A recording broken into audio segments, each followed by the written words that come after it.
Well, hey everybody, I'm John Retland, and this is my review of WWE NXT for November 27, 2019. How is the NXT roster going to follow up a pretty damn good weekend? War Games was a hell of a show. They reigned supreme at Survivor Series with the whole brand supremacy thing. How are they going to follow it up? By having some guy in a yellow jacket that I never heard of, a rapper, I assume, rap everybody horribly to the ring, where suddenly it's like that Harvey Birdman episode, everybody get in here, and the entire roster comes down, including people we have not seen on NXT TV for a while. Good lord, that was weird. And suddenly the Undisputed Era cuts everybody off and says, well, if it wasn't for us, NXT wouldn't have reigned supreme at Survivor Series. Okay, fair, except Fish and O'Reilly lost in that match. You know, that tag team supremacy match, Roderick Strong did beat Nakamura and Styles, so that's fair. And Adam Cole did successfully defend the NXT title. But of course, like most heels are just trying to say, well, if it wasn't for us, you guys wouldn't have won, we wouldn't have won. And okay, the brand as a whole would have failed. All right, typical heel. Ciampa, Riddle, Dijakovic, and Keith Lee are in the ring. So they're just having a bit of a verbal spat, and Ciampa says, well, War Games is just the beginning. And tonight, the collapse continues as Keith Lee and Dominik Dijakovic are going to take the NXT tag titles from Fish and O'Reilly. And then he says he wants Goldie. Okay, he's going to get Goldie. But first, here comes Finn. Ciampa says, well, Prince, meet your king. So we're going to get that in the main event tonight. Cool. Okay, hey, Ciampa versus Finn, shut up and take my money. That's certainly going to be something that I want to see. And Keith Lee says, well, hell, why wait? Let's have the tag title match right now. And we get Tom Phillips subbing in for Morrow, and hopefully Morrow gets okay. Hopefully he's going to, take the time he needs, be back next week. Whatever it takes for him to be, in the best place possible is what's needed. That's what's most important, honestly. Honestly, it's like, seriously, if Morrow needs to take some time off, he is sorely missed, but I want him to be in the best frame of mind possible, as I know he loves wrestling, and hopefully his mental health will be he'll be in the best frame of mind. That's what is most important. So, Tom Phillips, Beth, and Nigel. I'm sorry to be mean here, but Beth is just not good at commentary. She has not gotten any better at commentary. Now, has she gotten worse? No, not necessarily. But you had Tom Phillips and Nigel who don't talk over a lot of people. I mean, yeah, they are kind of, big personalities. Tom can kind of ease back a little bit, and Nigel can be a little loud. But Beth still was just nothing more than a few sound bites and not really anything substantial. I'm sorry. She's a great wrestler. She's just not very good on commentary. So we get Keith Lee and Dominik Dijakovic versus Fish and O'Reilly for the NXT tag titles. Unfortunately, Bobby Fish seems to suffer some kind of injury. There's a press slam outside where Keith Lee throws Fish onto O'Reilly, but it seems like Fish either hurt his knee or maybe suffered a concussion. Looked like he might have got his bell rung, and suddenly Roderick Strong subs in while just in his pants. And we get stared at a little bit later between Lee and Dijakovic. Are they going to come to blows? Oh no, they start battling Fish and Strong. Strong focuses on knee. Dominik Dijakovic would come into play a little bit later. We get a hot tag to Lee. He just goes absolutely crazy until he's taken out on the outside a little bit later. Dominik gets back in. He does a cool, choke bomb and a choke slam, one to each to Fish and Fish and O'Reilly. O'Reilly and Strong at the same time. And then does a double choke slam after hitting a dive. So he's dived Djokovic. It was a terrible joke, but I'm going to roll with it. Lee at one point just runs down because he sees Adam Cole running down to the ring and just launches him into the second row. I hope those were plants, because if those weren't plants, that was really dangerous to do that. Holy crap, I mean, Lee even looked shocked by it. So hopefully if they weren't plants, those fans are okay, because that looked pretty goddamn brutal. And hopefully Cole's okay, because that was pretty goddamn intense. But in the end, high-low pins Dijakovic for the 1, 2, 3, so the match was fine. The match was fine for what it was. Candice interview. Interviews might not be Candice's forte if they're going to not produce her a little bit better than this, as Candice is actually a pretty good wrestler, but maybe interviews aren't her thing. She talks about, how Tegan got injured by Dakota and how she's going to take it out on Dakota tonight. And then we get a recap of what happened after the War Games pre-show, where Leo attacked Angel Garza as they're having a bit of a feud going on, and we get a match with Leo a little bit later. We get Shane Thorne versus Mansoor. It was decent. It was fine. Thorne got a few shots in. Mansoor hits an over-the-top neckbreaker, over-the-ropes neckbreaker, 1, 2, 3. It was okay. It wasn't bad. It just was something that was just there. This is a typical NXT filler TV match. Then we get Candice versus Dakota Kai, heel Dakota.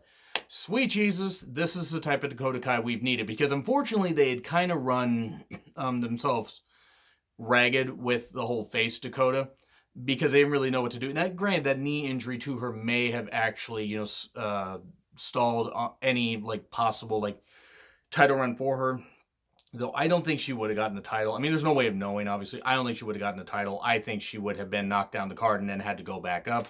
But it was great because she had Tegan's knee brace with her. And okay, cool. It's a great way to build heat. It's going to be Tegan coming back, Tegan facing Dakota, and Tegan winning a blowout, possibly at NXT TakeOver Portland. Which, by the way, is only 4 hours for me. I don't know if I'm going to go to TakeOver Portland because that's a long trip. That's a 4-hour drive and a 4-hour drive back. That's going to be about a 10-hour day probably about an 11, 12-hour day, and I don't know, but we'll see. But I'm excited for that match. I think Tegan and Dakota, even if it doesn't happen in TakeOver, it just happens on TV, is going to be pretty good stuff. And, of course, I'm talking about Candice. She might as well see blood. That time of the month already? Cheap joke. Couldn't help it. Sorry. Had to say it. If lines like that are going to be said, I'm going to twist them around because, unfortunately, when I get tired and I watch wrestling, I just tend to make jokes. In all honesty, this match was pretty goddamn good. This match was actually better, in my opinion, than a tag match. Now, the tag match was good for what it was, but I like that these women got a whole lot of time. We got, Dakota being focused. There was a bad botched back suplex, German suplex thing where it looked like Candice wanted to hit Dakota on the apron, which, as we know, is the hardest part of the ring. Commentary should mention that, by the way, once in a while. They only mention it about 50 million times each show, so they need to mention it 50.1 million, and then maybe we'll get it. In all seriousness, I really think the apron spots need to stop so often in any company, WWE, AEW, New Japan. For fuck's sake, let's stop with the apron spots. I'm focusing on, of course, the promotions that I follow. We did get a nice tornado DDT for 2. Dakota almost laying on her neck. Hopefully she's okay. At one point, Dakota hitting her finisher, the chiropractor, wordplay, I love it. That was good stuff. Gargano escaped, but nope, Dakota got to the ropes. And she hits Candice with a knee brace on the outside. Okay, causes a DQ. And then beats her down, gets a chair. And then Rhea immediately runs down, kicks a chair out of her hand as if to say, no chair for you.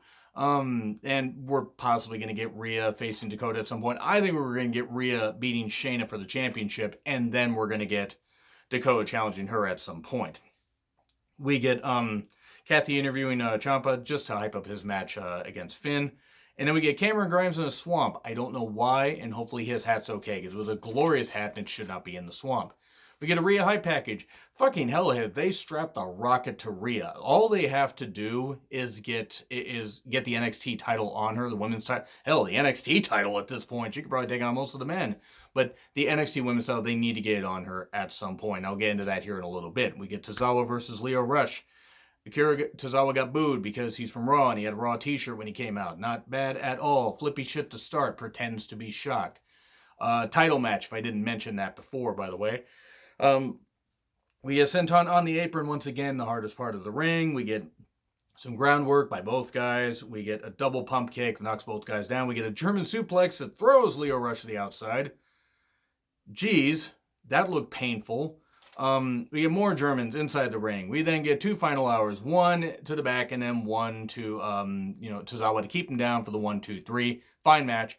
Flippy shit. Cool stuff. Okay, cool. And then we're going to probably get Lio eventually beating Garza and then keeping the title and then maybe building up to have somebody else take it. I don't know. I mean, because Leo's only had the championship for a little bit. Also, eliminate 205 Live and just make it part of NXT. At this point, or just film 205 Live in Full Sail. Just film a month's worth of content in Full Sail. You don't need to be doing it after SmackDown when nobody's really paying attention. Film it in Full Sail. You get a hot crowd every time, or at least a smaller crowd that's a little more receptive. We then get Kathy interviewing Finn. These two obviously dated for a while. Finn is now married. I don't know if Kathy's dating anybody else. I think she was dating Velveteen. I don't know if they are anymore. It doesn't matter. I don't care. Nobody's dating life is my business. I just know that publicly Kathy and Finn made it clear that they were dating. Seems like they're keeping it professional and that they're able to get along. That's great. Honestly, that is great because sometimes it's hard to do that when you have relationships in the workplace. Then we get Xia Li versus Vanessa Bourne.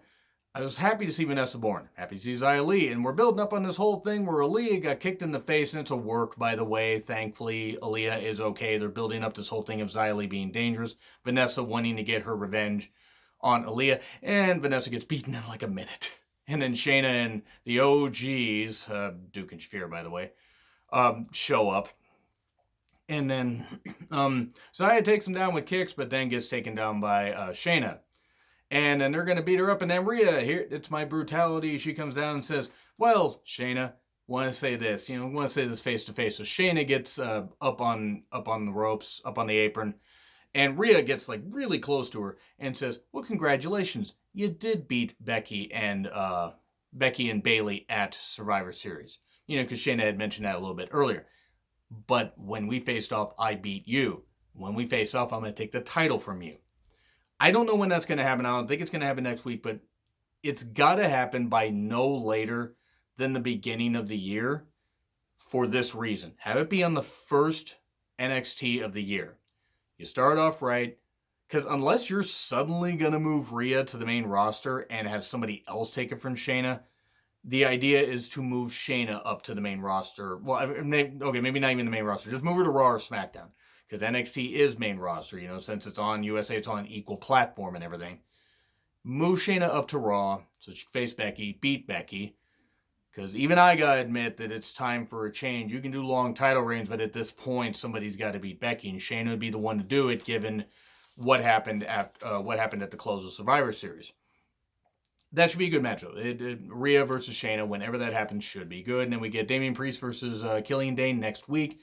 And Ciampa versus Finn Balor.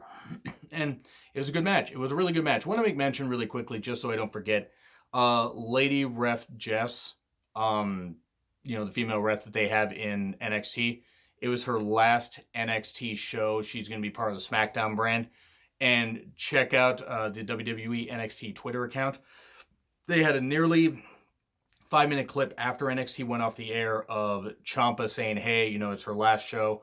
He was, last show in NXT, he was putting her over, saying how great it was traveling with her, how much of an honor it was to have her be the referee for his matches. She got to cut a promo. They got, Full Sail got to say their goodbyes to her as she moves on to SmackDown. And she is a really good ref, and she's going to kill it on SmackDown. It was really good stuff. I guarantee you really should check it out. As for the match was good. The crowd was pretty goddamn hot. There were some, there was a nice post spot earlier. Balor grinding down on Ciampa. Good luck on seeing that. We get Ciampa with some V-triggers at some point. No jazz hands, though.